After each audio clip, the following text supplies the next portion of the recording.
जो इस परम धर्म का उपासक होता है उसका विश्वास बड़ा अटल होता है।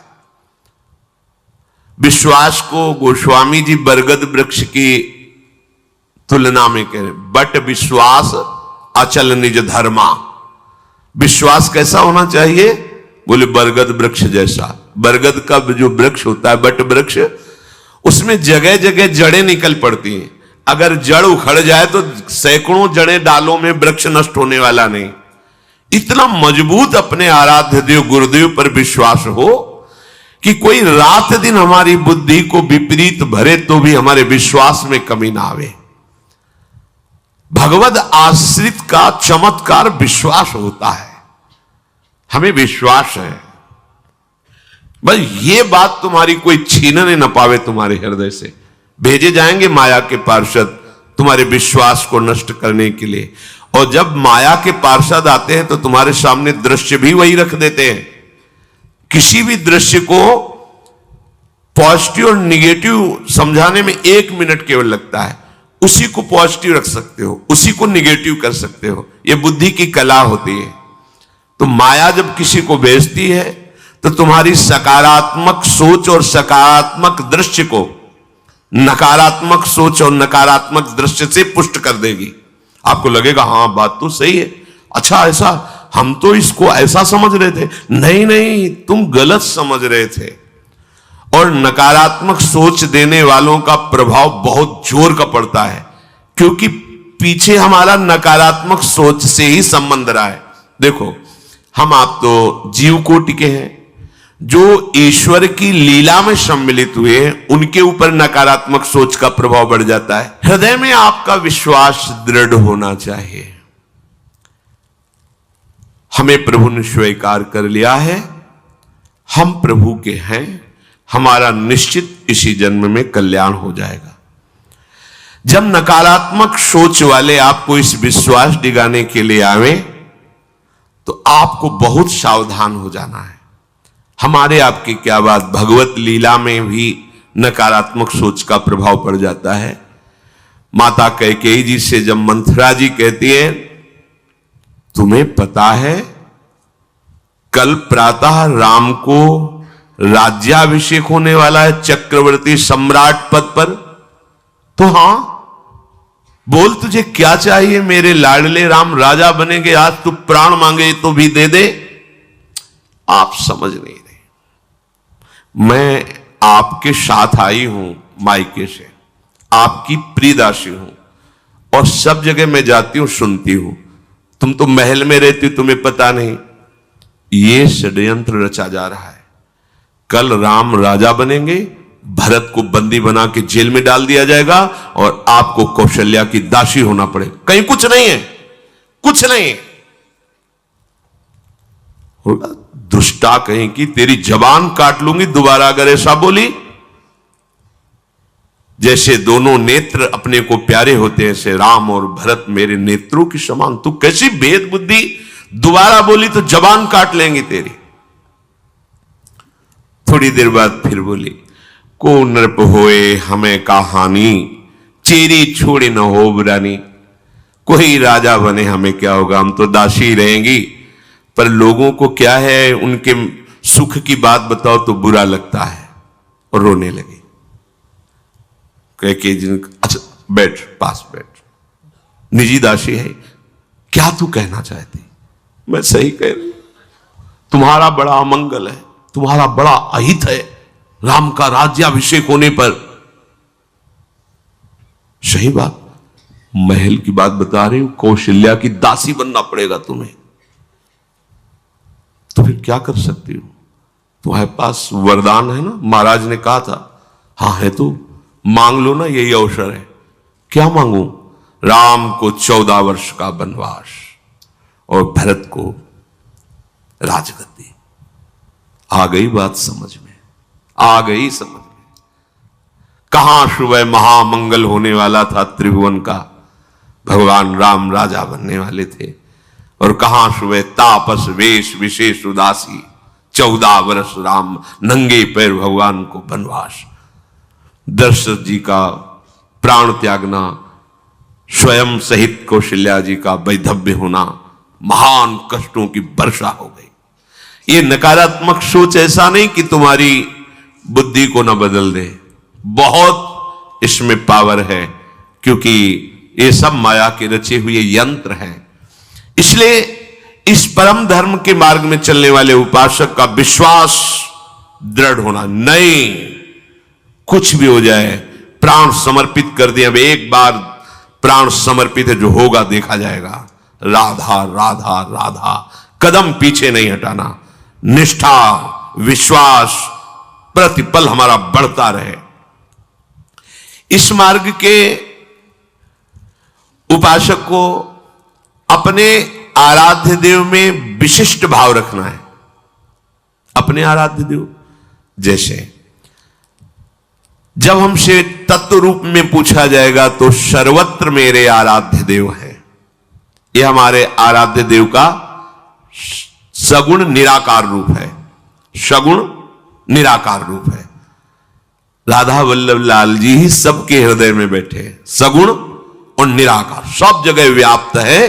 आकार दूसरे है, पर वो सब जगह व्याप्त है। लेकिन जब भाव रूप से पूछा जाएगा तो निकष कुंज ठाढ़े भय भुजा परस्पर अंश, श्री राधा वल्लभ मुख कमल निरख नैना, प्रिया लाल गलबहियां दिए खड़े। इसी रूप के हम दीवाने, इसी रूप का हम जूठन पाने वाले, इसी रूप की हम परिचर्या करने वाले। तो अव्यक्त रूप से मेरा प्रभु सर्वत्र विराजमान है, इसमें संशय नहीं। चाहे क्रूर हो, पापी हो, नीच हो, सबके हृदय में मेरा प्रभु विराजमान है। पर जब संगोष्ठी होगी, सेवा होगी, प्रसाद पाएंगे, जयकार करेंगे, तो केवल राधा वल्लभ लाल का नाम जपेंगे तो केवल इनका, कीर्तन करेंगे तो केवल इनका, ध्यान करेंगे तो केवल इनका। अन्य भगवान के रूप, भगवान के नाम, भगवान की बात मंगलमय है, पर मेरी आराधना का स्वरूप अनन्य, मेरे आराध्य रसना कटो। तो अपने आराध्य देव में विशिष्ट भाव, इससे आगे कोई नहीं। ऐसा दृढ़ भाव अपने आराध्य देव से बढ़कर के कभी कहीं भी हमारी श्रद्धा नहीं होनी चाहिए। क्योंकि अगर थोड़ा भी आराध्य देव में लघु भाव हो जाएगा तो आपकी उपासना बाधित हो जाएगी। आराध्य देव में तभी ऐसा विशिष्ट भाव होता है जब गुरु वचनों में रति हो। आराध्य देव के विशिष्ट भाव की प्राप्ति गुरुदेव के वचनों से होती है। गुरु के वचनों में प्रेम और विश्वास होना आराध्य देव में विशिष्ट भाव पैदा करता है। बिना इसके आराध्य देव में विशिष्ट भाव रूपी सिद्धि प्राप्त नहीं होती। गुरु के वचन प्रतीति न जेहि, सपने सुगम न सुख सिद्धते ही। जो गुरु के वचनों में विश्वास नहीं करता उससे स्वप्न में भी न सुख मिलता है, न साधना की सिद्धि होती है। गुरु गदित वचन शिष्य सत्य अति दृढ़ प्रतीति गाढ़ो गयो। गुरु के श्रीमुख से निकले हुए वचन को सत्य मानकर विश्वास पूर्वक, दृढ़ता पूर्वक पकड़ ले तो बस बात बन गई। बड़ा चमत्कार प्रकट हो जाता है। एक बार एक शिष्य जो निरंतर सेवा में गुरु जी की रहते थे, जब ये फसल का समय आता है तो साल भर के लिए अन्न भिक्षा से मांग लाते थे और गुरु की सेवा में रहते। तो भिक्षा मांगने के लिए 10-15 दिन तो लग ही जाते थे। तो कई शिष्यों के साथ वो निकले तो गुरु जी ने कहा, जाओ, एक बात कहनी थी, हमारे हृदय में थी, पर ये तुम विचरण करके आ जाओ, भिक्षावृत्ति करके, फिर हम तुम्हें बताएंगे जो आज्ञा। विचरण करके आए तो आश्रम में भीड़ लगी थी। विमान में गुरुदेव का शरीर पधराया जा चुका था। उन्होंने पूछा क्या हो गया? बोले आपके गुरु जी पधार गए। ऐसा नहीं हो सकता। गुरुदेव ने कहा था कि तुम लौट के आओगे तो तुम्हें हम एक बात अपने हृदय की बताएंगे। ऐसा कैसे हो सकता है? उनको तो पधार गए, विमान पे विराजमान गए, प्रणाम किया और कहा गुरुदेव आपने कहा था कि आप भिक्षा करके विचरण करके वापस आओगे तो एक बात बताएंगे। तो सरकार आ गए हैं, बात बताओ। चेतना जागृत हुई और विमान से उठकर बैठ गए और कहा बेटा हम यही कहना चाहते थे कि जैसी तुम्हारी अपार श्रद्धा और विश्वास हमारे ऊपर है ऐसे ही सब संतों पर करो। सब संतों की सेवा हमारा ही स्वरूप मानकर करो। सब संतों के सामने नमन हो, सब संतों पर विश्वास रखो, ये भगवान का स्वरूप है। तो कहा गुरुदेव इसके लिए प्रमाण के लिए आपको कुछ दिन रुकना पड़ेगा।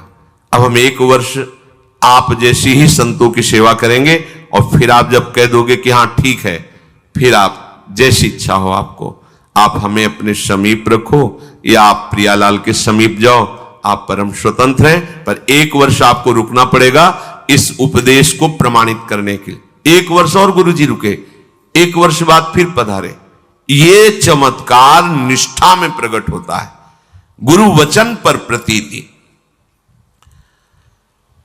यदि हमारे हृदय में थोड़ा भी गुरु वचनों पर संशय रहेगा तो हमारा भाव प्रभु तक नहीं पहुंच पाएगा। इसीलिए किसी की उपासना में दिव्यता नहीं झलक पाती, क्योंकि गुरु के वचनों में मनमानी वचन मिलाए जाते हैं। जैसा बोला वैसा, तो कहते हमारी सामर्थ्य नहीं, तो गुरु अल्पज्ञ है क्या, अज्ञानी है क्या? वो ऐसा आदेश कर ही नहीं सकते जो आप नहीं कर सकते। और अगर वो आदेश कर दिए, आपकी निष्ठा है, तो आप में वो सामर्थ्य जागृत हो जाएगी। आप करके तो देखो, आप उस पर चल के तो देखो।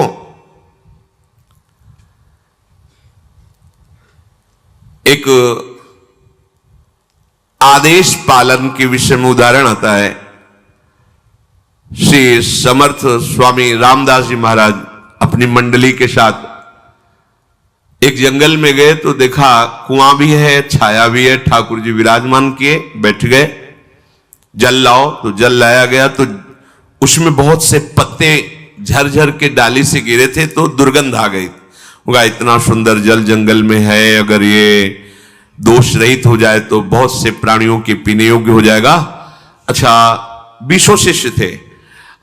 एक बड़ी सी डाल आ रही थी, दूर पेड़ था, डाल आ रही थी ऐसे, और वो ऊपर से पत्ते पुष्प आदि झड़झड़ के कुएं में गिर रहे थे।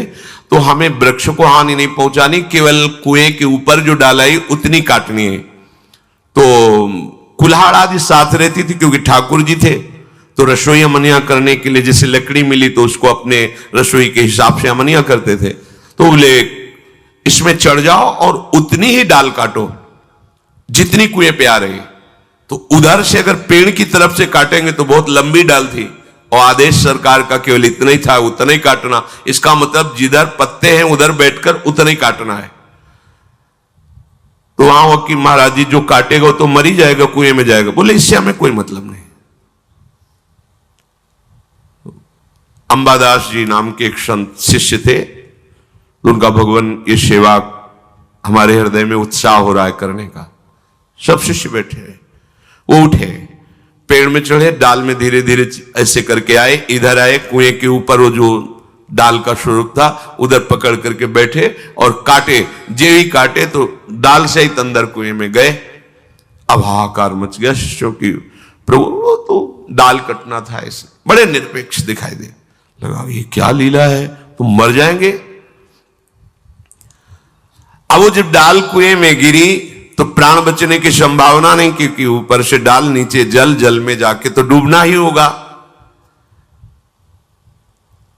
सब शिष्य शांत बैठे रहे। थोड़ी देर में देखा कि श्री राम जय राम, जय जय राम, श्री राम जय, दिव्य तेज कुएं से प्रकट हुआ और भगवत पार्षद उनको ऊपर ला करके खड़ा कर दिया। डाल भी बाहर, पत्ते भी बाहर, पानी अमृत जैसा सुगंधित, और वो शिष्य दिव्य तेजों में। तो उनका बड़ी देर लगा दी ऊपर आने में। बोले प्रभु जब नीचे गया तो प्रभु के पार्षद ले गए साकेत धाम और सिया राम जी के चरणों का स्पर्श प्राप्त हुआ, प्रणाम किया, उन्होंने प्रसाद दिया और हमें फिर कहा जाओ अपने गुरु सेवा में लगो। तो प्रभु अब सब शिष्य हाथ मल रहे कि जिनके लिए हम बाबा जी बने वो तो समर्पण, बड़ी से बड़ी कठोर आज्ञा में भी बड़ा रहस्य छुपा हुआ है, बस कोई मान ले तो। सब तरस गए कि सिया राम जपते हैं, एक बार भी झांकी नहीं मिली, चरण छू के आ रहे हैं, कहे गुरु आज्ञा में प्राण समर्पण। गुरु वचनों में रति, ये भगवद आश्रय का चमत्कार, अपने आराध्य देव में विशिष्ट भाव।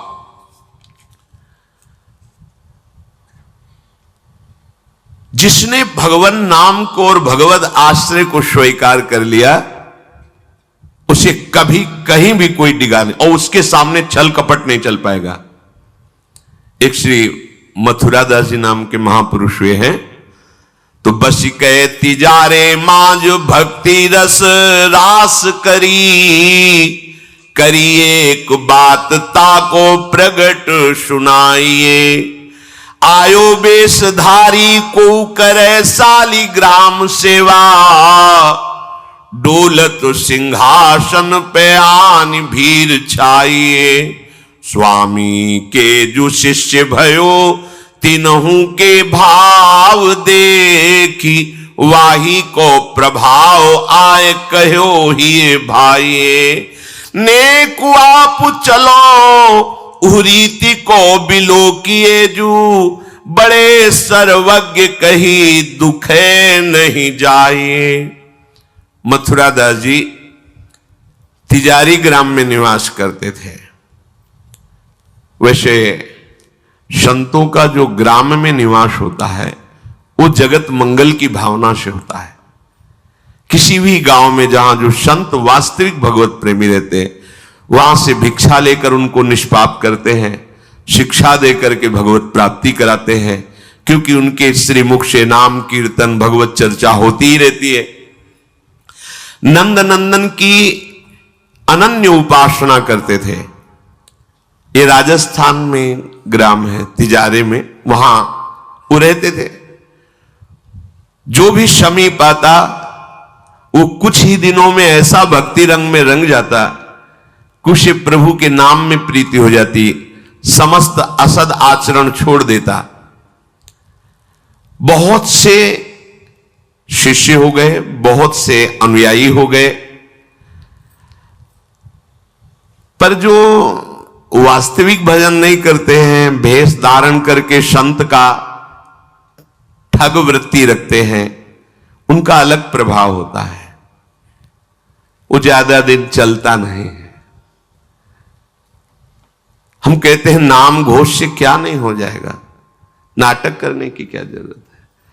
अरे हम प्रभु के बहुत बड़े प्रिय दास हैं, तो जो कुछ चाहिए प्रभु अपने आप देंगे। काहे किसी के आगे नाटक करे, छल फैला। किसके आगे? जो बेचारे हैं, ये सब मारे हुए हैं कर्मों के, भोग वासना से जल रहे हैं, और तुम भगवत पार्षद हो करके बात बनी नहीं। तो एक उसी नगर में उनका प्रभाव सुनकर भेषधारी, जो बहुत बड़े तांत्रिक थे, मारण आदि का प्रयोग करने में बड़े सफल थे, पर भेष साधु का रखे हुए थे, अपना प्रभाव दिखाने के लिए वहां उस गांव में पहुंचे। पहचानना बड़ा कठिन होता है। साधु और वेशधारी दोनों में पहचान बहुत कठिन होती। जब तक आप साधु नहीं हो तब तक आप साधु को नहीं पहचान सकते हो, क्योंकि जो वेशधारी स्वांग करेगा वो साधु से भी अच्छा करने की चेष्टा करेगा, क्योंकि स्वांग कर रहा है ना, तो बड़े बड़े भ्रमित हो जाते हैं।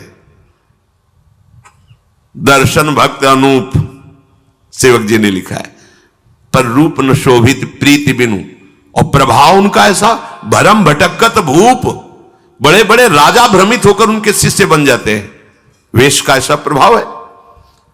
इसीलिए भगवत रसिक जी ने एक पद में लिखा है, भेषधारी हरि के उर शालें, जो वेश केवल बनाया है रुपया पैसा के लिए, भोगों के लिए, हमें तो लगता है नहीं बनाना चाहिए, और काम कर लेना चाहिए, क्योंकि इसमें शुद्ध संतों को गालियां पड़ती हैं, शुद्ध भगवत मार्ग के पथिकों का अपराध बनता है, जिससे तुम कुल परंपरागत नष्ट हो जाओगे।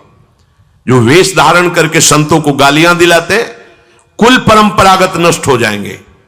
क्योंकि जैसे आपकी श्रद्धा है किसी संत वेश पर और आपकी श्रद्धा टूटी, गलत आचरण हुआ, तो आप ही कहोगे सब ऐसे संत होते हैं, ऐसी गालियां दोगे, ऐसा अपराध करोगे, उसका मूल कारण वो बना वेशधारी, इसलिए उसका सर्वनाश होगा। तुम्हारा तो पतन हो ही गया, उसका सर्वनाश हो जाएगा। भगवत ऋषि जी ने जहां भगवत महिमा, संतों की महिमा लिखी है, वहां एक दो पद ये भी लिखे हैं कि वेशधारी हरि के उर शाले, भेष जो केवल कपट वेश बनाए हैं वो भगवान के हृदय में बड़ा दुख पैदा करते हैं, क्योंकि दासत्व तो भगवान का ही लिए है ना।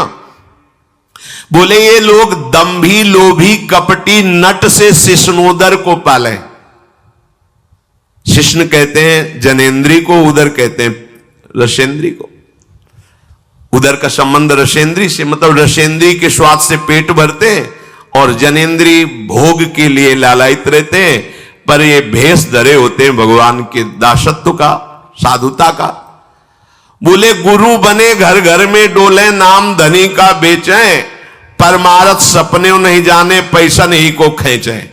कंठी जेबे में रहती है, घर घर में जाकर के कंठी बांधना, रुपए लेना, फसाओ फसाना, परमार्थ खुद नहीं पता, स्वप्न में नहीं जानते कि परमार्थ किसे कहते हैं, परमार्थ का ककारा नहीं आता, और लाखों कंठिया बांध के अगर एक एक देगा तो 1 लाख तो हो ही गए ना, बढ़िया है।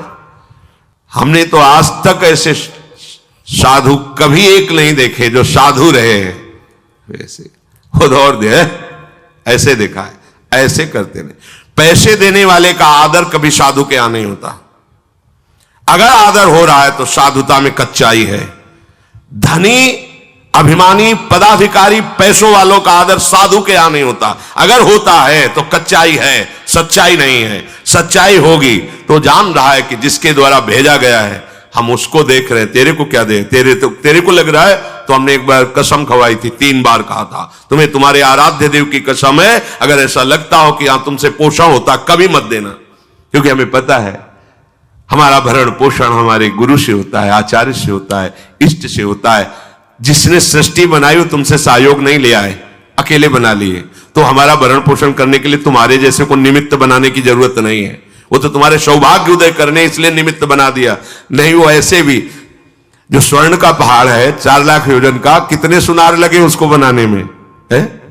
अरे वो एक क्षण में सब कर तुम अकर तुम अन्यथा कर तुम। इसके लिए खोए रतन फिरत जे घर घर कौन काज ऐसे जिए, हरिवंश चंद्र जी महाराज कह रहे।